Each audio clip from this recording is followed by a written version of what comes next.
Pakistan commission तो बराए मैंने इंसानी हकूक़ की एज अ जानिब से स्टोरी पाकिस्तान टेलर में इसको अप्रोच मज़दूरों की करने की सूरत कोशिश हाल की। पर एक तो कौमी कॉन्फ्रेंस का इन्हिकाद के हुआ, पास सिर्फ जिसमें पुरानी मेहनत तर्ज की कशों के जाल है और मसाइल और अपनी उनके हल के माज़ियत लिए की कुव्वत है, तो मुकर्रीन ने ये अपने पैदल जाके ख़यालात का इजहार अभी किया। भी आर्ट्स कौंसिल ऑफ कराची के पाकिस्तान में साहिल इलाके के मुनक़िद होने ऊपर वाली इस गैस की उनकी कॉन्फ्रेंस जिंदगी में मुश्किल बनाई है। मेहनत कशों ने एक कसीर छोटा तादाद में माहीगीर जिसको शिरकत अगर की और अपने शिकार मसाइल निकलने का से पहले 6 अहाता घंटे जो है, किया। मैंने एक माहीगीर से पूछा, मैंने कहा मुझे बताएं कि अच्छा वो उससे मुझे जब मुझे कहा गया कि ये सैनिटेशन वर्कर या जो साफ सफाई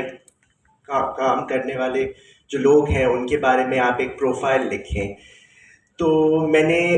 एज अ स्टोरी टेलर इसको अप्रोच करने की कोशिश की। तो बहुत आसान है, आप एक दफ़ा गूगल पे चले जाएं, गूगल से आपको पता चल जाएगा कि सैनिटेशन वर्कर्स की क्या मुश्किलात हैं, उनकी क्या मसाइल हैं। अब हम इन चीज़ों पे अगर फोकस करें सिंपली कि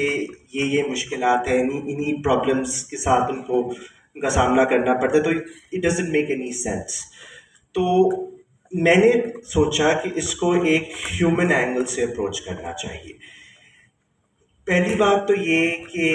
इनकी जो मुश्किलात हैं सैनिटेशन वर्कर्स के, इनके काफ़ी पहलू हैं। पहली बात तो ये कि वो एक ऐसा काम कर रहे होते हैं जो हमारे मुआशरे में मायूब माना जाता है, स्टिग्मेटाइज्ड है काफ़ी हद तक।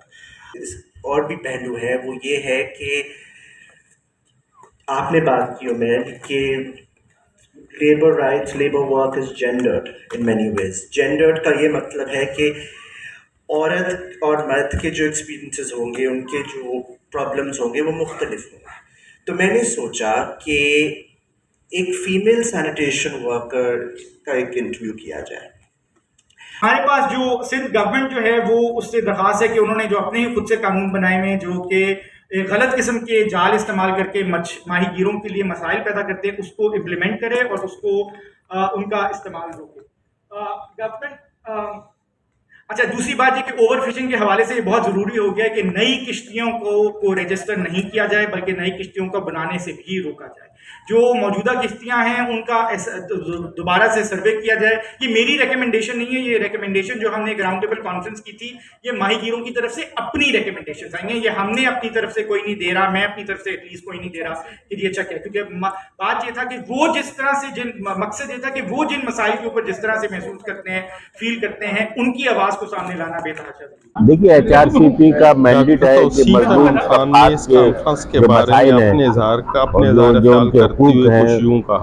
जो देखिए HRCP का मैंडेट है कि मजदूर तबकात के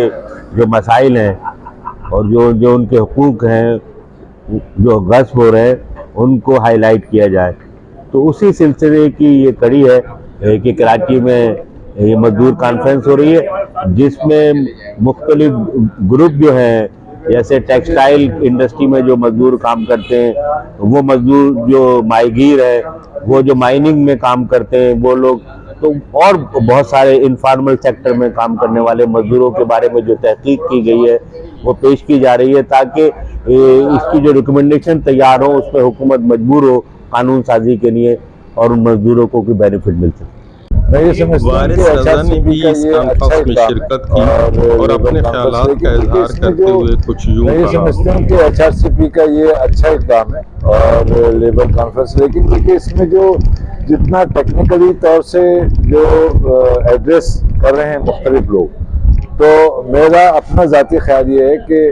मज़दूरों के जो मसाइल हैं उस हवाले से वो डिबेट नहीं हो रही है, वो पेपर्स नहीं पढ़े जा रहे, रिसर्च पेपर ज़रूर है। तो बहरहाल एक कदम आगे की तरफ है और यकीनन इसमें जो है ना रैली निकलेगी, तो हो सकता है कि मे बी कि वो ज़्यादा इस को फोकस कर सके, लेकिन पेपर्स के हवाले से रिसर्च पेपर ज़्यादा है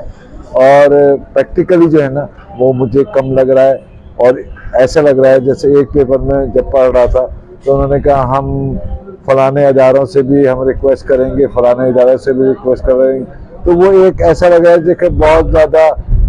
स्मूथली वेव से लेबर मूवमेंट को चलाने के अंदाज।